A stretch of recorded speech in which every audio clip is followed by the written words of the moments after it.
Hey everyone, it's Nikki with Thrive Bodywork Structural Integration in Alexandria, Virginia. And I get this question a lot, and it's a really valid question. And I know I've needed to do a video on it for a long time, but it's one of those things that every time I hear it, I kind of just go, ooh. I feel like it would be akin to a pilot being told by somebody that like, oh, I play video games, so I can fly a plane, right? Or an infectious disease expert being told that by somebody that they've seen a YouTube video. You're just like your whole being is like, no. And it's the idea that, or it's the question that, or the comment back when I mention fascia, that structural integration addresses fascia. Somebody will say, oh, my person does myofascial work, whether it's their chiropractor, their massage therapist, or their physical therapist, or whoever it is. And I'm just like, I know they think they do, but they don't. And getting you to understand why is just such a frickin' process. And so you kind of have to go on this ride with me because I need you to understand that there's this entire sort of system that people think they understand but just don't. And that makes me sound like a freaking telemarketer and a charlatan. And then it's like this whole thing kind of devolves. So I'm going to try to explain, and I do this in my, what is structural integration video as well. So if you've watched that one, you have kind of an idea. So you may or may not want to watch this one, but fascia and understanding how to manipulate fascia is just a very specific and unique skill and capacity that people think they have. And the reason they think they have it, and by the way, when I was a regular massage therapist, I firmly believed and said that I did myofascial massage.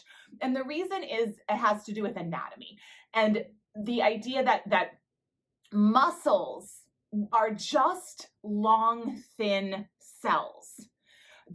And then bones are they're bones, but neither of these things can exist or can be where they are in the body, placed in the body without the fascial matrix. And so a muscle cell by definition is surrounded by fascia.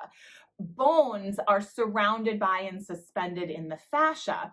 So I can't touch a body, and nobody can touch a body without by definition touching fascia. And so and then fascia is this kind of hot new thing. Everybody wants to talk about it. Like you'll see like, fascial release things or like the fascia blaster. Oh, Jesus, don't get me started. And because by definition, I can't touch a body without also touching fascia because fascia is everywhere. We then, of course, assume that we're doing something with it. And the problem is being able to manipulate and isolate the fascia is a very specific, unique skill that really very few people have. And really rolfers are, and structural integralists are the ones that carry that knowledge, which again, then makes me sound like a freaking charlatan. But the analogy that I give people that I think makes the most sense is the bed sheet analogy. And so what happens is if you think about, when we're first born, we're a nice made bed. So the fascial matrix, the three-dimensional spider web, that is what we are, is nice and organized, right? And then it's called connective tissue, and it's such a dumb name because it's like olive oil, it's liquid. It's not, tissue makes it seem like a more solid thing. But the connective tissue that floats in this spider web. So let me take a step back. So a better way of thinking about our bodies, a better starting point is to imagine a balloon, okay? And that balloon is our skin.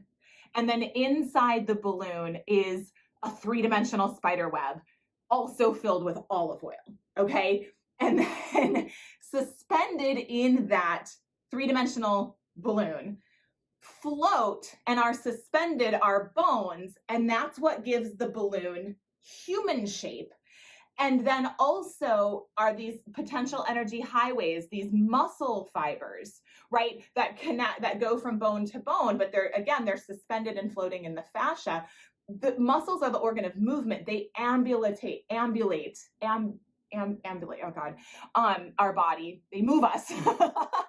And, but both of those things, the bones and the muscles, are dependent on this spider web and olive oil, to be able to, work properly. So again, back to our bed sheet. So if we imagine this is three-dimensional, just go with me here. All right, and this is we're first born, and our fascial matrix, that spider web, is nice and open and organized. The olive oil actually behaves like olive oil. Our bones are floating where they belong. So all of the joints, like, right, we have a ball and socket joint, the ball is floating right in the socket. You know, the hinge joints are aligned. And the muscles, the energy potential highways, as I call them, are unobstructed. Okay, everything can just fire in the order it's meant to fire. Muscles work, I think of them as a link of chain. Link 2 lights up to move 1. Link 3 lights up to move 2. Link 4 lights up to move 3. And it's sort of, you know, ba, ba, ba, and then ba, ba, ba. But if there's an obstacle, or, you know, things aren't where they belong, those muscles can't fire properly. Some don't have access to any movement, so then others have to do more. That's going to be demonstrated in a second. And so basically what happens is, you know, we're first born like this, and then we end up, you know, we sleep in the bed, and the bed gets all crumply, right? So here's where we talk about the bones go out of alignment, right? If there's bones suspended in here, now they're no longer where they belong, and the muscle fibers get cut off from one another. You know, they have to go on these detours, and everything's kind of a mess. And the trouble with other modalities is they don't think of the fascia first, they think of the fascia second. And it's actually, it needs to be fascia first, because it's the fascia that tells these other things where they can go and how they can behave. And so you have, like with chiropractic, right, if this is, you know, if this is a joint, right, that's not where it belongs, they'll snap it back into place. Okay, well, that didn't solve the problem, right? Like it maybe alleviated that symptom for a little while, but you just kind of moved it around. You know, physical therapy, it's like, oh, well, this is weak, so just strengthen that. Okay, well, that also, it may have given temporary relief, but there's a reason these things, you know, don't work or don't work for very long. You know, and then with myofascial release, with myofascial massage, what happens is we just smush, right? And you throw, you know, you get an elbow, or you get somebody that kind of pushes down. You may get somebody that kind of, you know, does something like this, you know, at a specific area, and it feels good for a little while. But again, it's just spot treatment. The other thing with like just smushing down is the reason it can feel good in the moment is if it's a similar mechanism inside the body to where if you ever are walking and you get a pebble in your shoe and you can't get the pebble out, so eventually the body is like, oh, well, okay, just like she knows it's there. There's no reason to keep sending signals, and you know, you stop feeling the pebble. It's kind of the equivalent where it's like if I'm your massage therapist and I'm just throwing an elbow and going like this, your body, you know, it hurts for a little while, and then, you know, you keep kind of sitting there. The body's like, well, I guess she's not moving, so I'm just going to stop telling her that hurts. And then that feels like a release, but again, it hasn't actually changed the tissue. So it's a temporary relief. Where in fascial work and structural integration, what we can do is, because, and it's not that I'm special or fancy, it's just this is my training, right? Is I can latch onto this fascia, I can latch onto this three-dimensional spider web, kind of like, I think, you know, I genuinely kind of picture myself as Spider-Man sometimes. It's fine, I'm not crazy. And I can latch onto this fascia, right? And I can pull it, and I can come down here and I can pull it, and you can see how, you know, it like here down here is affecting way up here. You know, I come over here and I pull it, and I can actually solve the problem. And now I've reorganized and reopened the entire body. And so the bones can fall back into joint, right, properly. The muscle fibers, now those pathways are open, and everything can work the way that it's meant to, instead of having to take detours and be all ratchety. And so that's the difference between structural integration and proper fascial work and myofascial massage or manipulation. So on the table, it's really difficult to describe. And again, it makes me feel like a charlatan because I'm always like, you have to feel it to believe it, but you really do.